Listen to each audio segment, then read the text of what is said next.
Mabuhay! Yan, buhay pa po. Ay, naway safe po ang lahat. Ito po, may trangkaso.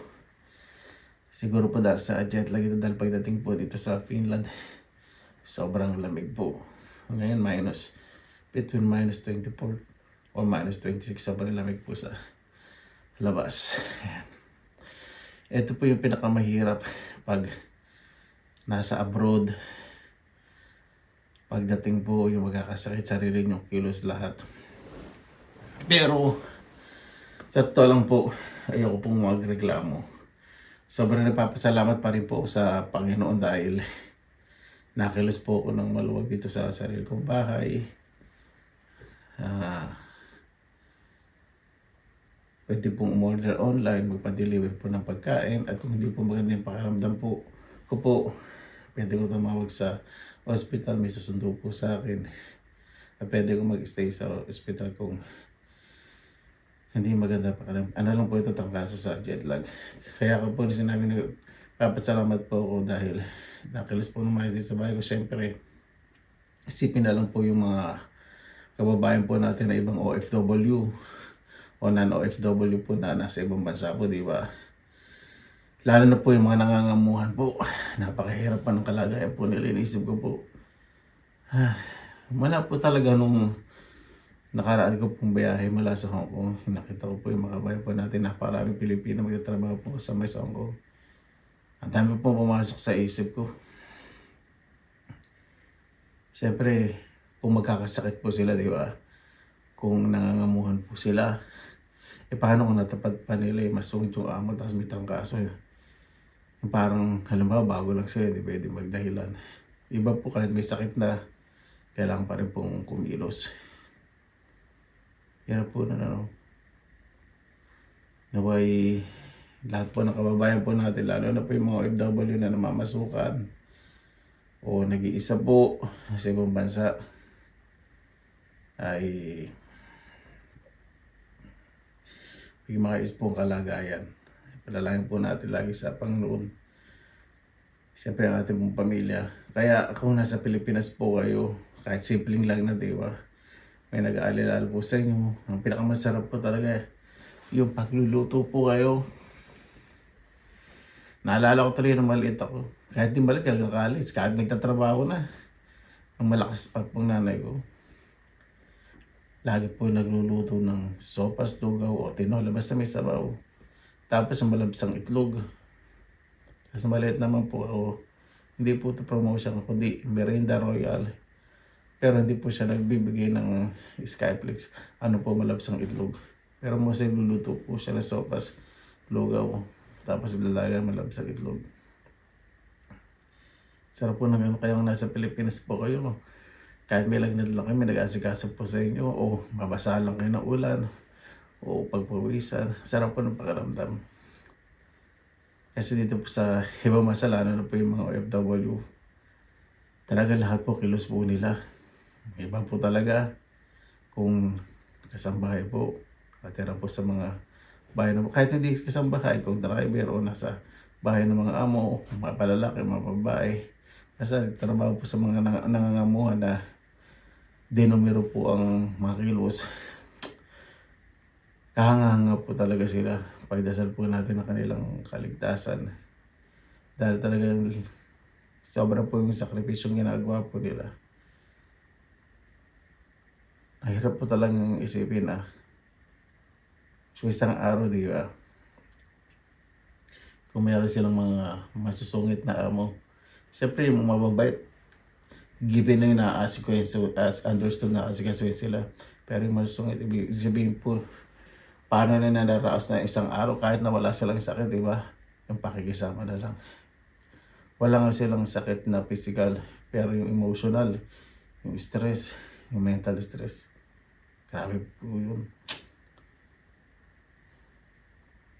Kaya po yung nabalita ng umuwi isang OFW, yung sa bus, yung namatay po sa bus sa sobrang pagod pag-uwi. Ang dami pong conclusion na nagutom, pagod, pero pagod po talaga pinaka unang dahilan. Isipin po ninyo, ang daming taon na tiniis, ang daming taon na pagod na halos araw-araw. Tapos yung uuwi na lang po sa Pilipinas. Ano? Meron po kasi mga ganun eh.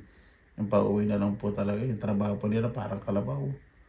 Parang minsan hindi na po tao turing po sa kanila. Kaya ako po, yung po magreklamo.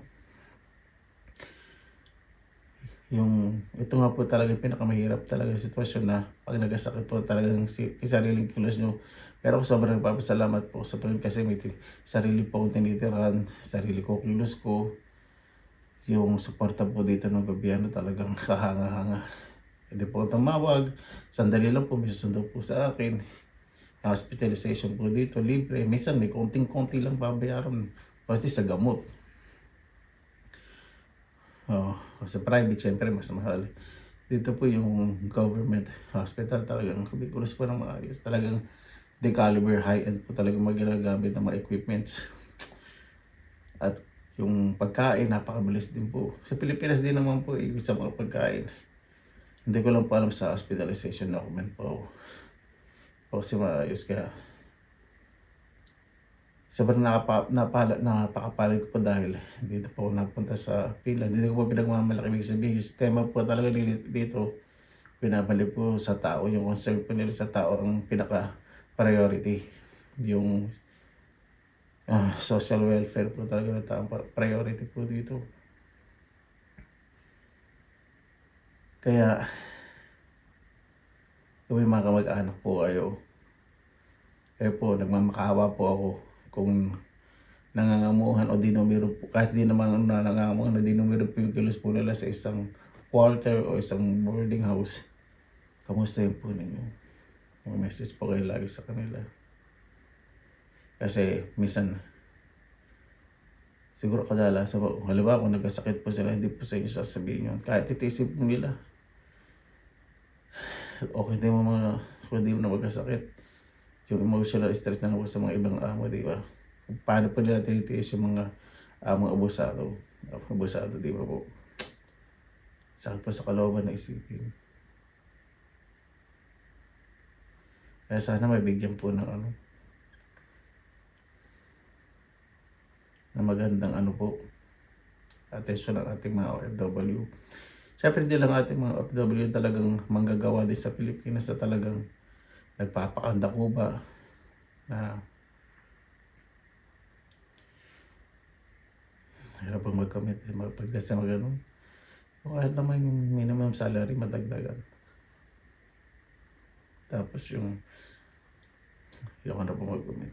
Kasi kung may mga kamag-anak po kayong nasa ibang masa, lalo na OFW, kamustahin po ninyo. Kung magpo-post po sila na sa social media ng mga masaya, yun lang po yung paano masaya lang po sila. Kasi ayaw po nila kayong mag-alala. At huwag niyo pong kaingitan po yun. Kung may nagpo-post sila minsan nasa coffee shop na mamasyal, masaya. Kasi yun lang po yung masaya na pwede sila magpahinga kahit sandali. Huwag niyo pong kaingitan. Kamustahin niyo po sila. Matuwa po tayo sa mga napapala po ng ating kapwa. Naalala na ating mga mahal sa buhay. Yun po mga kabayan. Wala naman po kung hindi po may nakita ko kaya ng mga joints ko po yung mga kaso-kasuan ko masakit siya sa biyahe din po kasi kulang-kulang isang araw. Yun po mga kabayan. Nakakaingit po kasi kung kayo nasa Pilipinas kasama po ninyo mga mahal sa buhay sigurado may mag-asikaso po sa inyo. Kaya mahalin po ninyo kung sino po kasama po ninyo ngayon. Sobra-sobra. Nakakaingit po kayo. Maraming salamat po. Basta lagi po tayo positive vibes, good vibes. God bless. Ingat po lagi mga araw. Laban lang.